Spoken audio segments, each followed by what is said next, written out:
Hello and welcome to our webinar series, Canada in Uncertain Times. Today we're here to talk about the upcoming presidential election in the United States.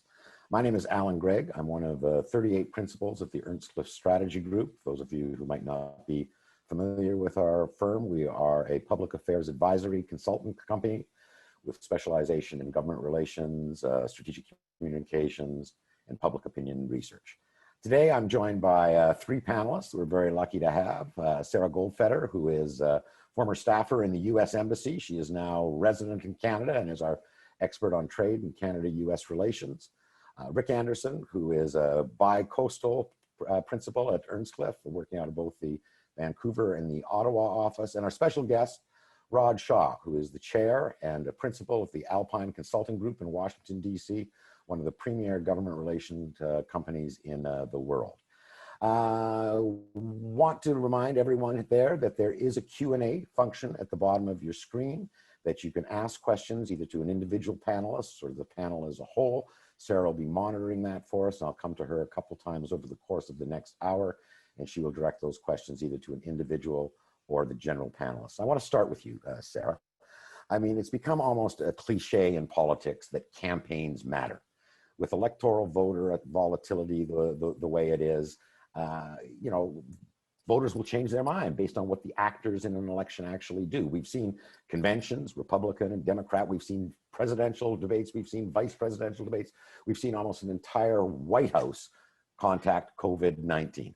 Has any of this made any difference, or did Americans make up their mind what they're going to do some time ago? Well, I think this particular election is very unique in that the majority of American voters had made up their minds months ago as to which party they were voting for. We had a fairly early indication that Joe Biden would be the Democratic nominee. And then, you know, the unique experience of going into a countrywide lockdown in March really kind of doubled down on his role as the Democratic nominee. So most American voters have made their minds up. We're talking about 3 to 11%, depending on which poll you read, of undecided voters out there making decisions in the final days of the election. And frankly, we've got over 5 million people that have voted early, which is a huge number for the United States. We don't normally vote early in the manner that the Canadian electorate does. So we're talking about a handful of people still that are making up their minds at this moment in time. And I think that probably the biggest concern on some of these issues, you know, whatever it may be coming out of debates or coming out of particular incidents that are happening in the White House or otherwise, are that voters will be further turned off and choose not to vote rather than make a decision one way or the other. But overall, I think this is a campaign, and this has been an election campaign where you see a true division in the American electorate with not a whole lot of room in the middle for people who haven't made up their minds.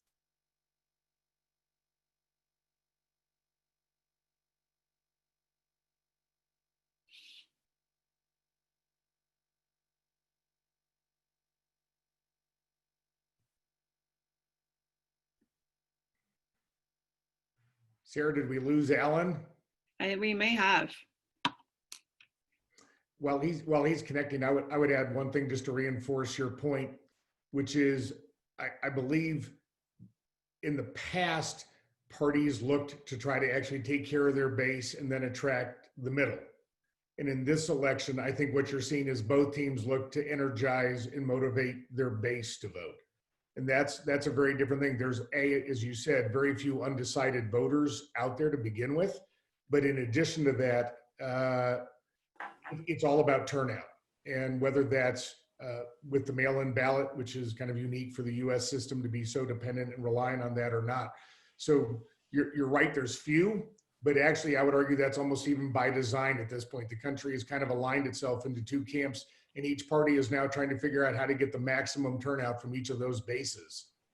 I see you guys were able to pick up the slack as I kind of exited there for a second. Rick, talk to me about the impact of this election on Canada. I mean, is this just a spectator sport for Canadian political junkies, or does the outcome really going to make a difference to this country? Well, a good question, Alan. I mean, it's obviously a terrific spectator sport for political junkies and Canadians at large. It's one of the things we like to talk about, but it actually means far more serious things than simply spectator entertainment. From a business point of view, they're of course our biggest customer in all kinds of trade relations. And the last 4 years of President Trump has been very difficult for Canada, from NAFTA negotiations to tariffs on dairy, lumber, energy, steel, aluminum, touching really many parts of the Canadian economy. We have, of course, the longest undefended border, the collaboration across the border in terms of our security for terrorist traffic and money laundering and gun smuggling and migrants and so on. That collaboration isn't working the way it normally does. They're, of course, our partner in multilateralism around the world. That's Canada's preferred approach to dealing with G7, NATO, et cetera, et cetera. That's not Trump's approach. So we don't have a dance partner, a local dance partner. Our energy and environment policy areas have fused and they become really part of one continental market. But beyond all of that, we also have the importation of American culture, which is a constant in Canada, including our political culture. And the Trump era is marked with a much higher degree of aggression, of division, which we're also importing into some of our politics, I think, unfortunately.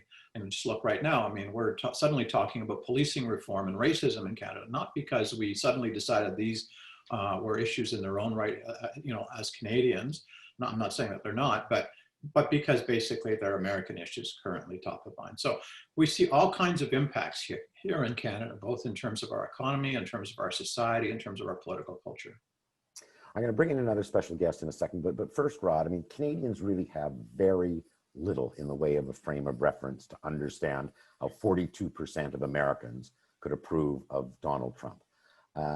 We're essentially Democrats in terms of our own self-identification. Give us some insight into the American mindset right now and how you got to where you are today. Well, everyone obviously has their own opinion about how that has occurred. My take in watching the political evolution of, I think, both Democrat and Republican politics over the last 25, 35 years has been, I think there's a general frustration amongst the American voter that neither party is really paying attention to them specifically, that each team has their elites per se. And that may be by topic, could be abortion, it could be by economics, but there's, I think, a general frustration amongst a lot of voters that no one's listening to them. And when you look at particularly the states that swing the elections, upper Midwest has been really the key focus. You have a lot of workers who 20 years ago were in a world that is very different than it is now, with competition, with the change in manufacturing-based jobs, which those communities were relying upon. And I think at this point, what really happened was Donald Trump showed up at a moment in which, American elite royalty for the Democrats, Hillary Clinton, showed up and said, I'm going to break China. And I don't mean that as a country. I mean that as a dinnerware. Right. That I am not beholden to anybody's team. I am going to say things that no one else will say. I am prepared to look at my own team in the face, whether it's free trade, other issues, budget. We've spent a lot of money in the last 4 years. He was prepared to do things differently. And so while he himself may be an elite in the economic sense, he spoke to a group of people, I think, said, I want somebody who is angry, and I want somebody who is prepared to take on kind of the leadership of both teams. And so I think the fact that Trump struggled in the primary with having so many people trying to back various different candidates, it turned out when it was all said and done, he was the anti-establishment candidate within the party. And all those things added together. So I don't think it's so much that people love everything that he says, how he behaves. I do think he was an outlet for a lot of frustration that I think both parties have kind of brought on themselves by, I always go back to, if you said to the average voter in America walking down the street, in the last 10 years, what did this team or that team do for you? They're going to scratch their head. They're really going to struggle. So it's that whole disconnect between the party leadership and the average voter across the board. And I think Donald Trump was the ultimate, kind of manifestation of the frustration on that.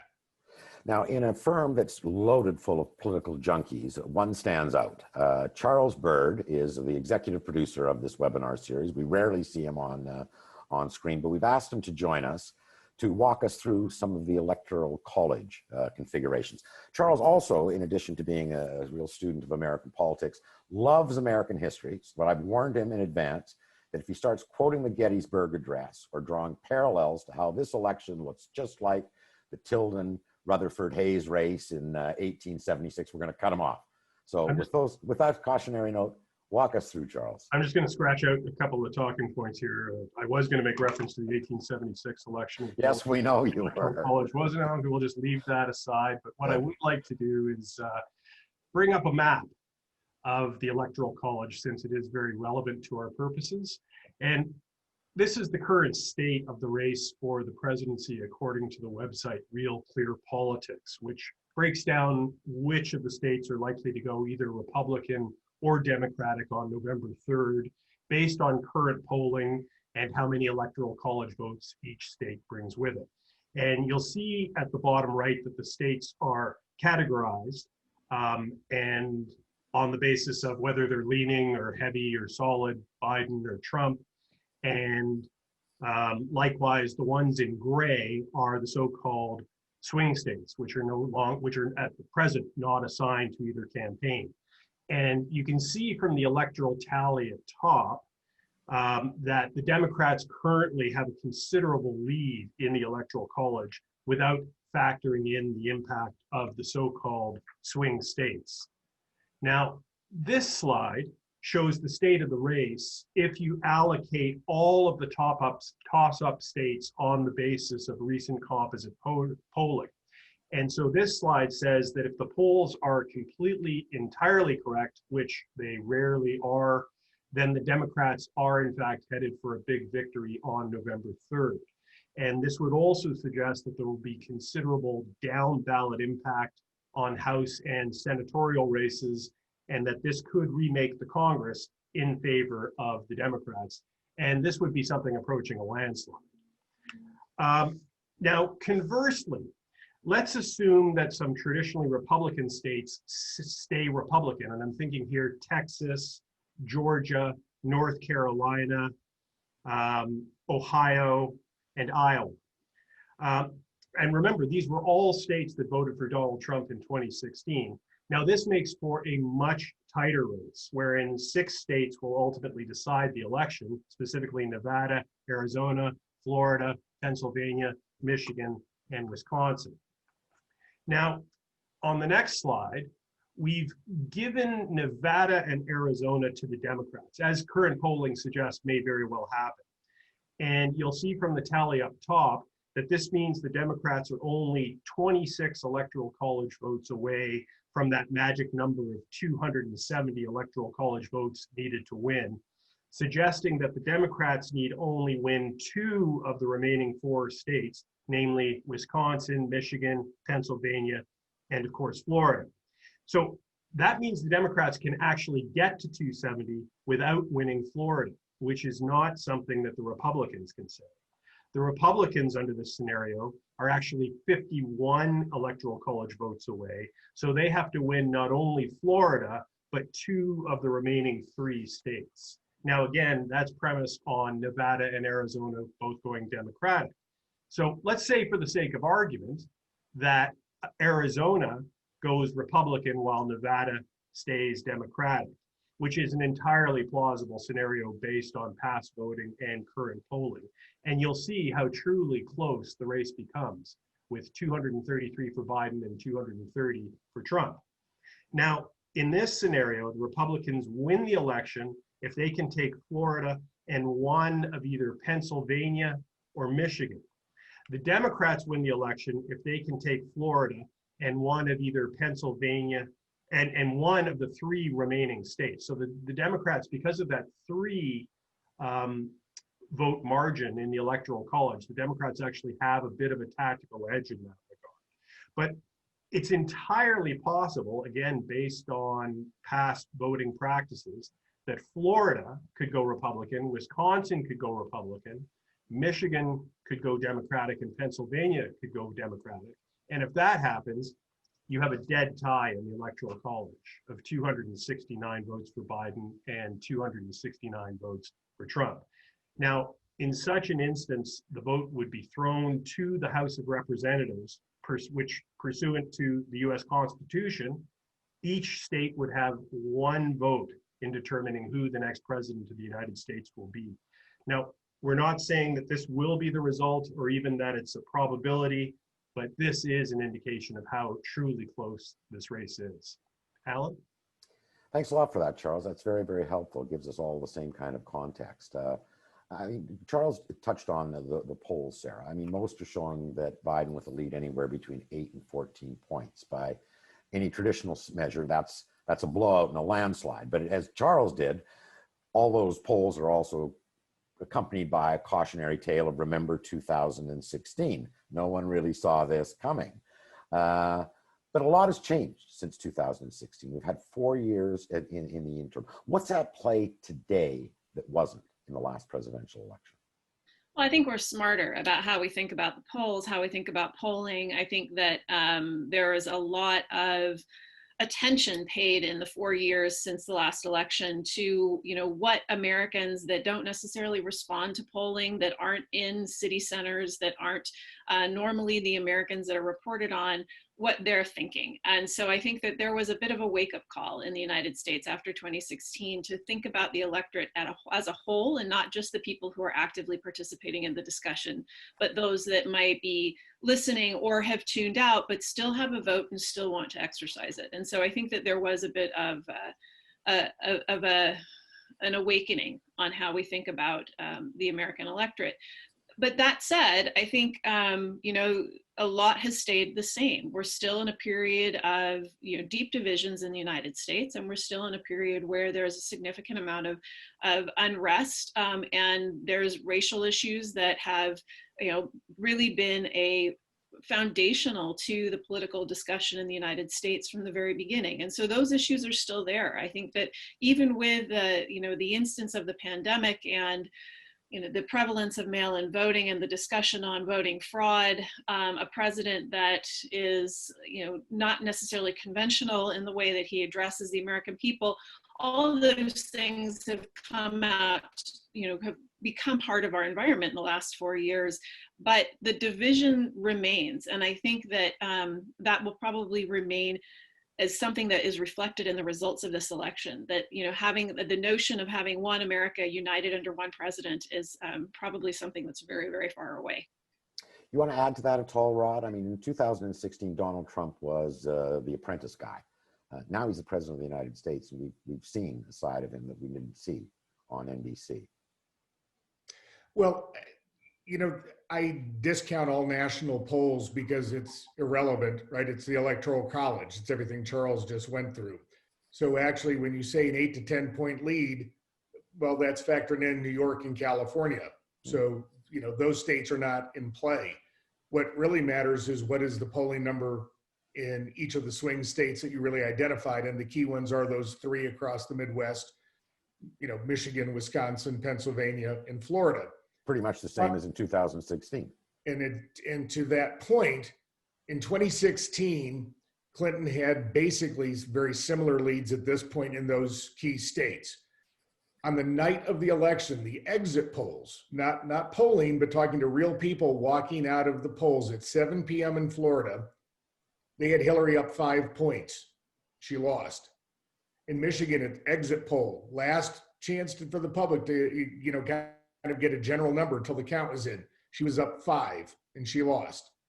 And the same exit poll in Wisconsin had her up 4 and she lost.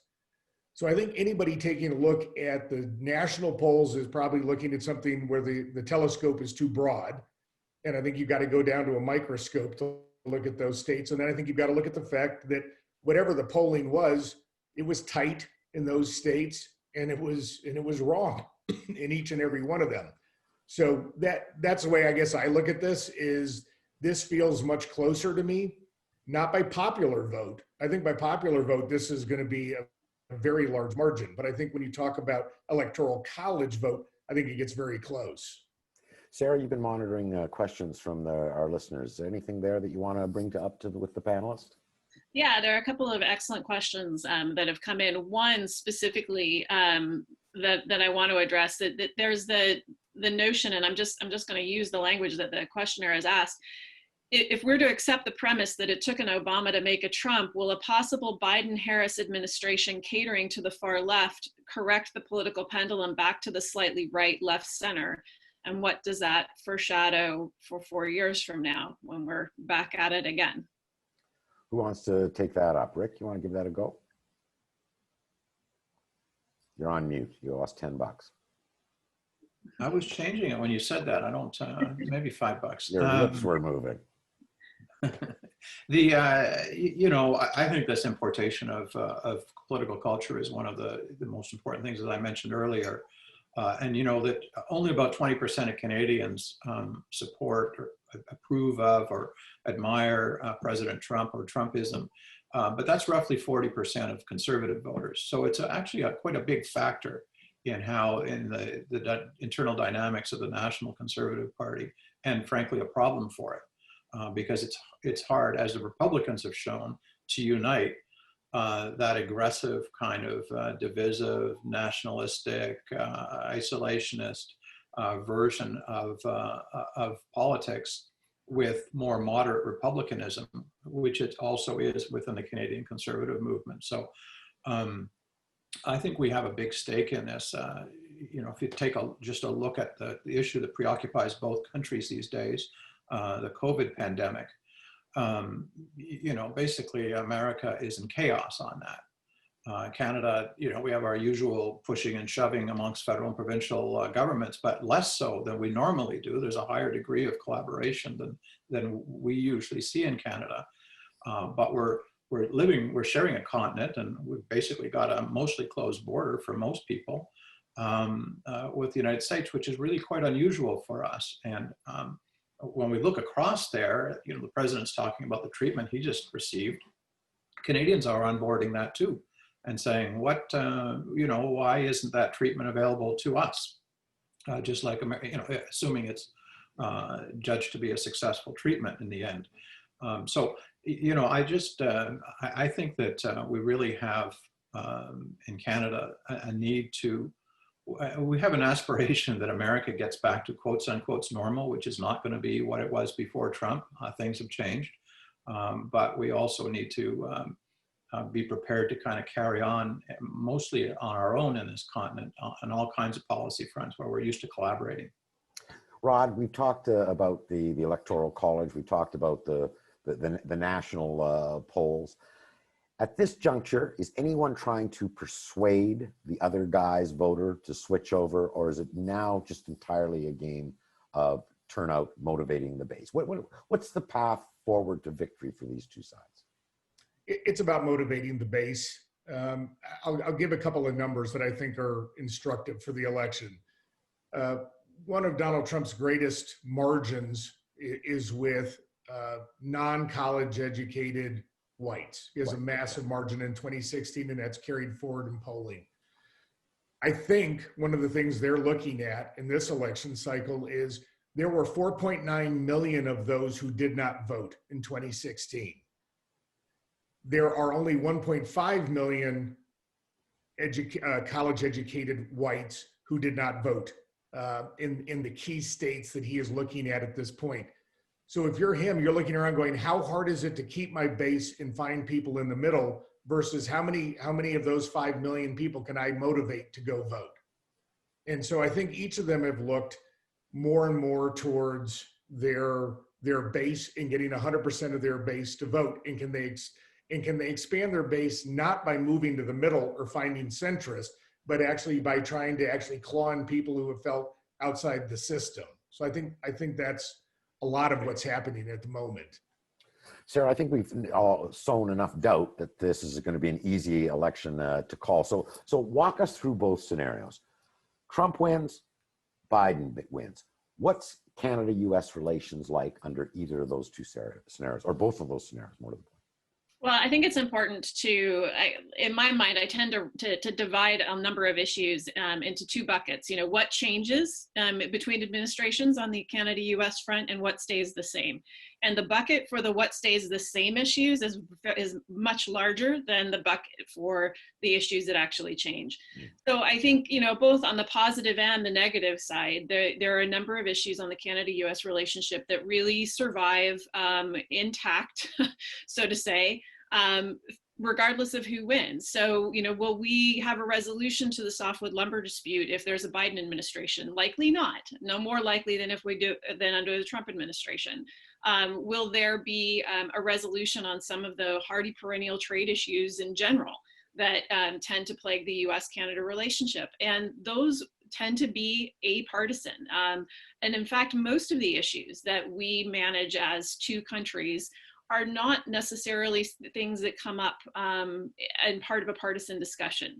They're those issues that Condoleezza Rice famously referred to as condominium issues. And so they're granular, they're difficult, they're entrenched, and they're not going to change based on what happens in the two administrations. What does change are those philosophy discussions, those philosophical discussions on how the United States comports itself versus how Canada comports itself. And so you see the issues of climate change, for example, energy strategy, the race for renewables. All of those issues, I think, could reflect differences depending on the two administrations. But fundamentally, I think it's really important to remember how much of the relationship between these two countries is really governed at the bureaucratic level and at the granular level on kind of things that don't change, things that apolitically move forward in all times. You know, that said, Canada's had in the last 4 years the ability to kind of change tact and kind of decide whether or not it wants to be more prominent in a global order based on what's happening in the United States. And so I think you've seen some movement with the Canadian government on how it comports itself globally. And so that I think continues again, regardless of which team wins in the United States. Alan, Sorry, Rhod, go ahead. I would just add one thing to that, which is it's very rare in a presidential election in the US to have somebody say on day one, I'm going to do a number of things that are international, right? Right. But Biden has said, I will be in the Paris Accord. They are going to try to approach what they're doing with their NATO allies. They're looking at a different play with the World Health Organization. They're looking at a different relationship into the United Nations. So I think Sarah is exactly right. I think on the specific policy fronts, I don't know how much difference there is on timber, you know, automotive. There's a number of spaces where I don't know if it'll be radically different. I think in terms of philosophy, I think it will be a very noticeable demarcation line should it be a Trump to Biden handoff. Around multilateralism in particular. And Rick, can I pull in one question that came up in the group that there's a question on what a Biden administration would mean on trade, specifically on re-entry into the TPP for the United States, or a possible restart of that negotiation. And I think that is one of those areas where we see philosophically a Biden administration would be more globally inclined, whereas a Trump administration has been very much proceeded along the thought lines of the United States will go it alone on trade negotiations, on any issue of foreign policy. As Rhod has pointed out, this administration has chosen a very one-sided approach. It's not interested in cooperating with the EU or Canada or anyone else on how it addresses China, for example. It wants to do that by itself. So I think a Biden administration would be an administration that would look towards greater cooperation on things like TPP. 2008, we did a poll and asked Canadians, if you got to vote in this election, 2008, how would you vote? Numbers were 80% Obama, 18% McCain. Among conservative voters, 68% were going to vote for Obama. Given, again, this frame of reference, how Canadians kind of view themselves, the assumption, Rick, is that a Biden presidency has got to be better for Canada. I mean, you've looked at the Democrat platform. Is that conventional wisdom borne out? Well, part of it's yes, it is. I think generally it would be better, but I think it would be better for the world. So that's not just unique to us. we would have a partner again in NATO. I mean, the president has denigrated Canada's contribution to NATO. He's denigrated our contribution to Afghanistan. He's ridiculed our prime minister. I mean, this is, we have withdrawn a little bit from interacting proactively with America, with American political leadership, at least at the national level. We concentrate now on the states and the Congress rather than the administration. And we concentrate more on Europe. So that would, this would, I think, if there was a switch from Trump to Biden, we would re-engage with the administration in a more constructive way. We would expect that our trade relationships would be less chaotic, less subject to recurring and really quite capricious tariffs suddenly imposed. I mean, we do have our own perennial problem areas like lumber trade, which regardless of which administration, which party is in power, they're, what Sarah was referring to as kind of status quo or intact. We can count on fighting about lumber. We can count on continuing to fight about Buy America policies. I don't think those will really change under a Democratic administration. But the whole America Firstism of Trump, the broader meaning of that in terms of isolationism or unilateralism versus multilateralism, I think that will be a big change and a welcome one for Canadians. The other area, which I think is really important to us, of course, I mentioned it earlier, is energy and the environment, policy areas which have essentially fused. And we're kind of following right now in Canada policy that's more aligned with about half the states, which are continuing to pursue more or less Paris-type goals, emission reduction and so on, but not the other half of the states and not the national administration. If Biden came back in, I would expect that we would be able to become more aligned. And this is important because we export energy to basically in three forms: oil, natural gas, and electricity. All of that, almost all of that, 98% of that is to the United States. It's really an integrated market. And when the administration is not playing ball with us, which they haven't been, then that's a real problem for that's our biggest export area. 23% of our exports are energy. Is it a bigger problem under a Biden administration? Well, it is and it isn't. I mean, nominally, take a look at Keystone XL, which has really become an irritant in the relationship, a multi-billion-dollar project about helping get our oil to market in the States. It was at the very last minute of the Obama administration, canceled by Obama or negated by Obama. We thought that came as a surprise to Canada, sort of. Trump immediately promised to get it going again, but 4 years have passed and it isn't going again. And Biden is now promising to cancel it over again. So is that a change? I mean, nothing really got built during 4 years of Trump. So is that substantively a change? It's certainly a policy change. I mean, I believe that Keystone XL will get built if and when American interests decide it's in their interest to build it. And then the politics of it domestically in the United States will change. Rhod, back to the election. I mean, Sarah mentioned the unprecedented number of Americans who've already voted. I think it's 50 times higher at this juncture than it was in 2016. I looked at a YouGov poll. 2/3 of Americans claim they're either going to vote by mail or in person before Election Day. Only 18% of Black voters, only 22% of Democratic voters say they're going to vote in person on Election Day. How likely is it November 3rd comes and goes and we don't know what happened? And does that worry you? And what happened next if we get into that scenario? That is the cocktail party conversation in Washington. Will we know election night? And I think the general sense is no, we won't know directly, or it won't matter if we know. It may not be something that either team concedes that night.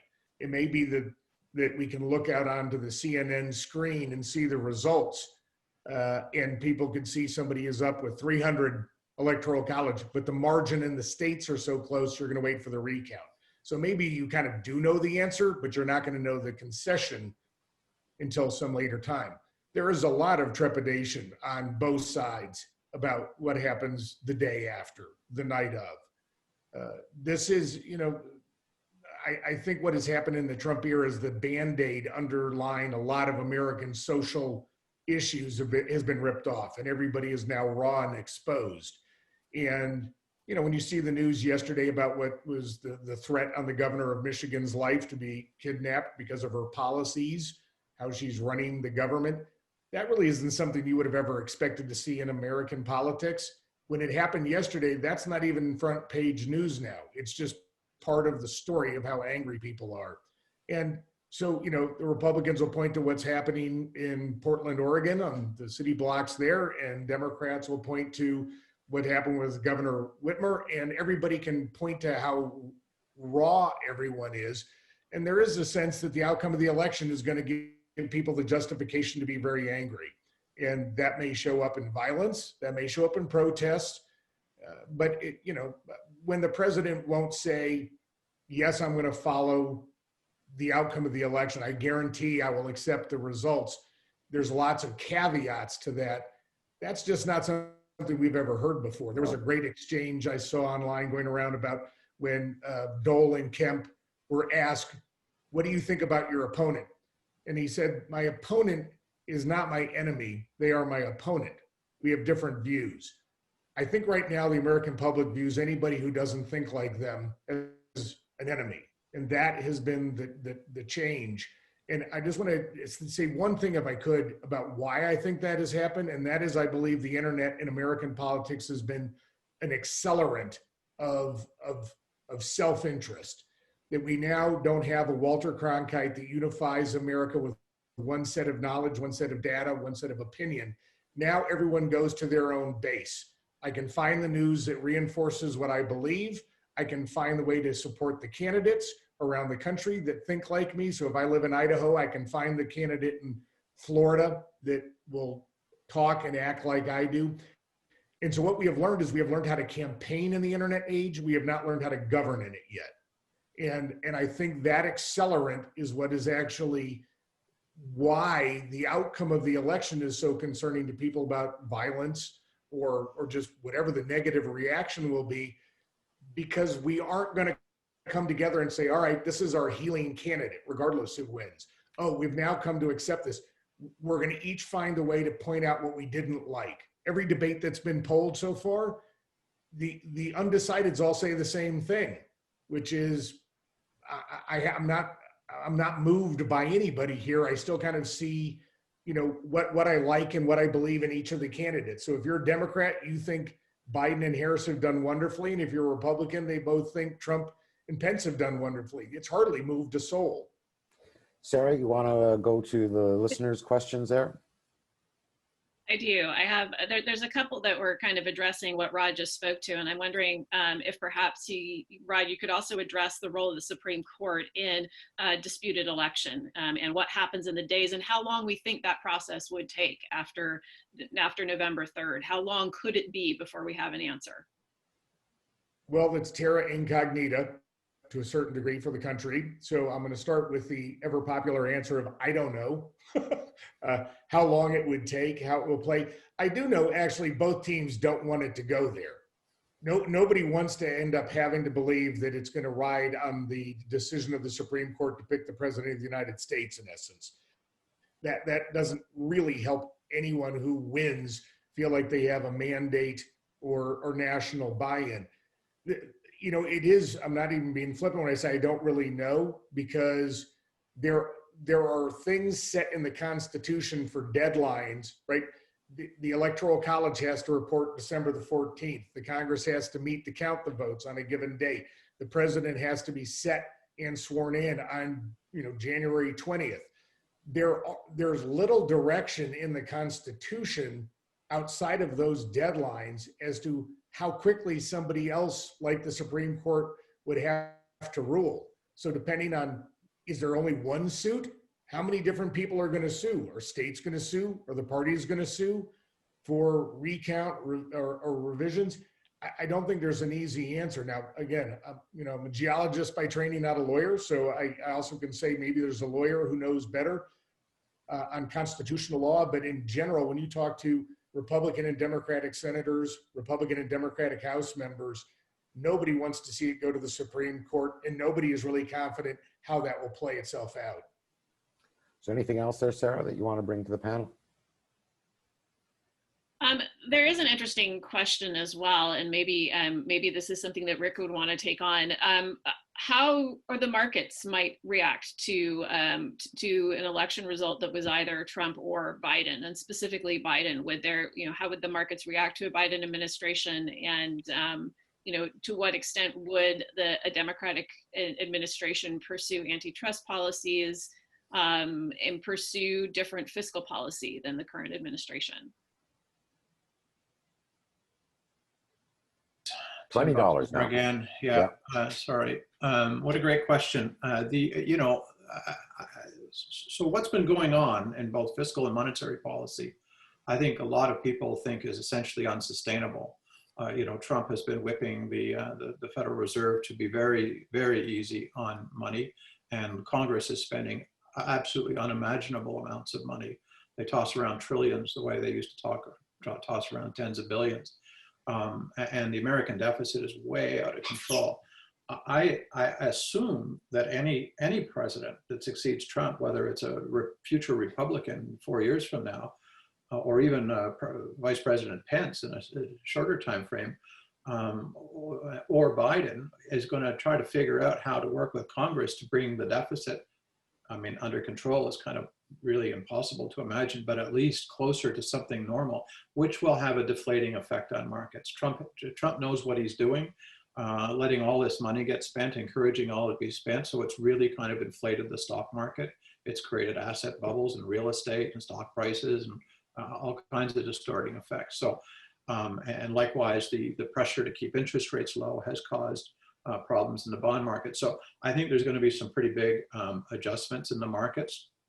I don't want to predict, bad news, but I think that basically the markets do love all this stimulus that's being applied, and it's led to some pretty happy days. That's why Trump is doing it, but it is not. I don't know anybody who really thinks that this is actually sustainable in any continuing way. So I think that's the main thing I'm going to see in markets. Maybe the trade relations will have an effect, but as you said, Sarah, these are slower moving and a bit more stable across administrations. But it would be great to see America come into the CPTPP agreement, whether it needs to be touched up or not. That would be positive, I think, in terms of markets. Back to Sarah. We focused almost exclusively on the presidential race. Charles mentioned the down ticket as well.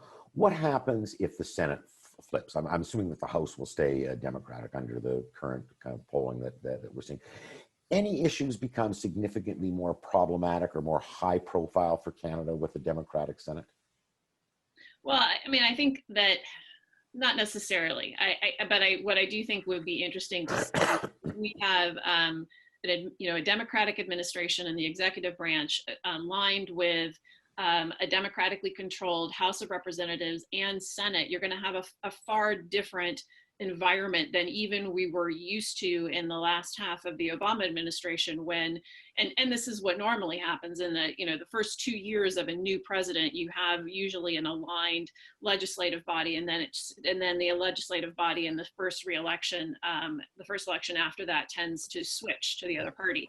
So, and then you lose traction. So there could be this advent of 2 years of an aligned government where a lot of the legacy pieces from the Obama administration that the Trump administration has spent the last 4 years working to undo could come back into play. So some of those things that might affect the Canadian environment are specifically climate change environment, a rejoining of the Paris Agreement, a move forward on regulatory practices that were either rolled back under the Trump administration or were put on pause by the Trump administration. And so those are things that you could see kind of play out in a government that is perfectly aligned. I do think that there's a lot to be said on the Senate that we're just starting to talk about more, even in the United States, that, you know, the Senate is a body that was designed to give all states an equal say. And if you think back to those maps that Charles showed us earlier, and you look at the number of, like, for example, California has 55 electors, and that's reflective of a combination of the House delegation and the 2 senators. While California has 55, New York and Florida both have 29, Wyoming has 3, Nebraska has 4, North and South Dakota have 3 each. All of those states get 2 senators and no more. And so the vastness of the population that is being represented by very few senators is really something that has become more and more important in this last 4 years. And so I think that discussion is something that we're starting to have a little bit more. Interesting. Canadians, Rick, love to revel in our differences with Americans. You touched on this a little bit already, and that Rhod clearly talked about the accelerator effect that social media has. Anything you see going on in this campaign that you think is going to start finding its way into Canadian politics in the foreseeable future? Well, there's a negative. You know, there's as we've been talking about here, there's more aggression, you know, vis-a-vis adversaries, a degrading, you know, an expansion of name calling, which has already been a problem, but also spreading into a threatened questioning of the legitimacy of the entire process. The scenarios that Rhod was talking about, how this could, you know, not just be a few weeks of the fighting over hanging charge, but you know, potentially a much longer and much more complex period of disputing the election results. I mean, the president is setting up to basically say there's all kinds of fraud occurring with these mail-in ballots. You know, so I worry that we're playing with fire here when we question the legitimacy of these institutional processes, institutions and processes. And I think there's some of that coming into Canada. You see it in the tenor of social media. There's also an undercurrent of violence. Well, in fact, in the States, not an undercurrent, actual, you know, outbreaks of significant violence and discord amongst levels of government as to how to handle it, between parties as to how to handle that. You know, we do share a lot of political culture, and there are groups in Canada who are picking up on this and using some of the same language, individuals using the same language against individual politicians or against members of the media and so on. We had a guy in the Spark Street Mall trailing a journalist one day and a leader of a party the next and harassing them as they walked on the street. We don't usually see that in Canadian politics. So I think that's coming in. I know that's kind of a negative, and it's hard to point to positives because the other thing that we like to look at in terms of politics and campaigning is kind of the most modern techniques that are being used in the States and adapting them in the Canadian environment. But of course, the techniques of campaigning today are people standing in rooms with 8 people in front of them and making speeches as if there were 3,000 there. Yeah. And we're not going to probably be wanting to copy that for very long. We hope to get out of that picture. Rhod, the vice presidents rarely, if ever, make any difference in election outcomes. But this time, regardless of who wins, we're going to have the oldest president in American history in the White House, highly unlikely to serve another term. Any prospect that Mike Pence and Kamala Harris could make a difference in this campaign, that people could start evaluating those candidates as part of their decision making? I don't think in any significant percentage, but it may be significant should you have swingy states. If you go back to the scenario that Charles showed where Wisconsin, Michigan, Pennsylvania are the deciding factors, and that anything like it was in 2016, you're talking about the outcome of the American presidency being predicated on 40,000 total votes out of the entire country coming out of the states. So if at this point, if the election gets to the point where it's down to the margin, there are people that are thinking about the fact that at any given moment, either of those vice presidents could be president. I'm sure it's a factor, and maybe in those states and in those districts, maybe there's enough there to make a difference. But in general, it's never been shown really that the vice presidential candidate helps you. What can happen is your candidate can hurt you. And, we can name names if we want, but there have been vice presidential, candidates who ultimately either reinforced a public perception of bad judgment or whatnot. I don't think for either team, either of the main, either Vice President Biden or President Trump is being fought or questioned for the rationale of why they picked who they picked. So I don't think either one's a negative. Right. Whether we can get to point to be a positive is a bit of a challenge. I want to wrap up the conversation by asking each of you for your final thoughts. And in particular, Sarah, I'll start with you. Regardless of who wins, are we in a different political landscape, a different political reality now than we ever have been before? And is there any prospect of going back? Well, I think that our political reality has been a trajectory, and I'm hoping maybe when the football gets passed over to Rhod, he can pick up on some of this, because I know from prior conversations there's a lot to say there. But it's been a trajectory over a long period of time that the United States has become more and more divided, and I think you combine that with a level of freedom that the internet provides for people to express themselves and to continue to take their expressed views to an extreme. What we really see is not just a little bit of a divide in the United States, but a divide that's widening and getting more and more notable and visceral. And so one of the questions that was in the chat that I wanted to get a chance to address, and it works well with this discussion, is like the role of these different factions within the Democratic Party and the Republican Party. And so you have kind of the counterpoint to Trump's base in the left side of the Democratic Party with the Squad and with AOC and their views that they've articulated, so I think that there's this I don't know that it's new, but it's part of a longer term trajectory that we have had in the United States and I think globally. No, it's a very interesting observation that both parties seem to be captive of the most extreme elements of along their political spectrum. The middle doesn't seem to have any sway longer.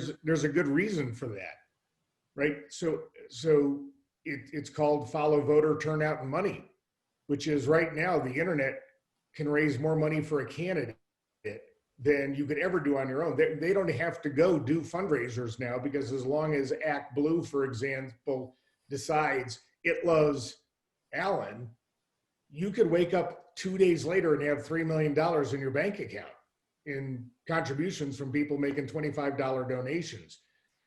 So if I now figure out that the trigger to get the person to go vote and the person who's going to give me the money to help get my process in is an activist, the centrists don't speak up. The centrists don't write checks. The centrists don't complain. That's what a centrist is, right? So in a weird way, there should be no surprise that we're seeing this arise on the left and the right, because each one has got a constituency that is prepared to do the things that matter most in American politics, which is show up and vote and have the process to allow you to get up and vote. So, there is fallout there. Rick, you've been involved in partisan politics virtually your entire adult life. Final thoughts? I don't think there's any way back to pre-Trump. He's broken the mold. So I think we're going to go forward. If we're going to enter the post-Trump era, and I think, be mindful of what we said at the beginning, that those states, there are more close states than you would expect. And actually quite a lot like the last election. So people should not be making assumptions that are baked in yet. But assuming that there is a change from Trump, I think it goes to something different. And it's marked by the underlying racism and policing that have been brought to the fore, a more aggressive style of politics, a less conciliatory style. I guess I wonder though, to Rhod's point just there, politics and nature both abhor a vacuum. And right now, the people who are not represented by anybody are the centrists, the moderates, the pragmatists. And do they ever get up and find a voice and manage to get politics back towards the center, back towards a more practical approach? It seems to me there must be a yearning for that that's developing out there. Even if there's not, in a sense, Biden is trying to speak to it, but his party doesn't particularly. Well, It's a as a great sample of question. one, I can tell you that, this conversation has depressed me as a centrist, a pragmatist, a rationalist. You would think that there is a vacuum there. Rod, you give last words. Yeah, this is the question I've been living since I showed up on Capitol Hill in 1986, which is when you talk to people and you say, what is your politic? And I've done work in the Deep South and I've done work in the Midwest. The average voter kind of describes the same thing to you, but that's not what shows up in the platform for the Republican or Democratic Party. This is my personal opinion and observation. But I actually believe there is a lot more that unifies us than divides us.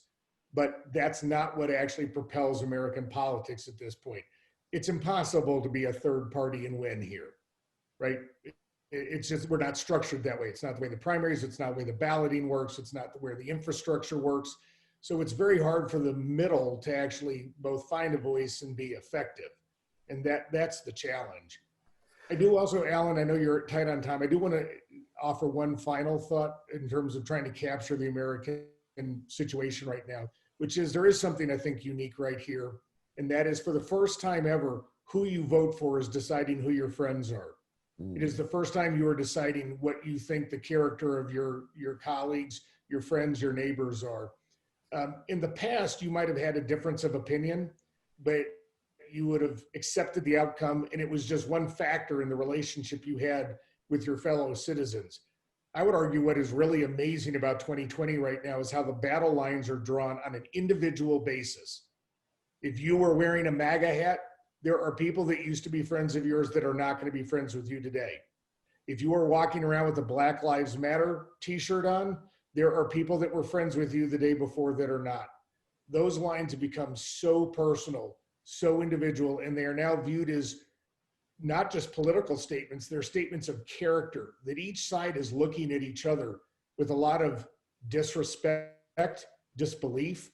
And that is what is, I think, going to make it so hard for anybody to be the unifier. Whoever wins this presidency, probably whoever wins in 2024, has got an incredible challenge in front of them, because actually people don't like each other right now. I'll end with this point. Congress used to say, when you would talk to members, they would say, I know we fight on the floor, but I like them individually. Today, that is not so much true. And I think that's reflected in our neighborhoods as well. Sorry to run over there, Alan. That's all right. That's a sobering and sad conclusion to what otherwise was a really good conversation. We're going to revisit this subject in the near future, but for the time being, I want to thank Sarah, Rick, and Rhod for joining us on this. All the listeners, we'll get back to you with both a recording of this webinar. Those who ask questions we weren't able to get to you, we will endeavor to ask those directly via email. And otherwise, thank you all, and be safe.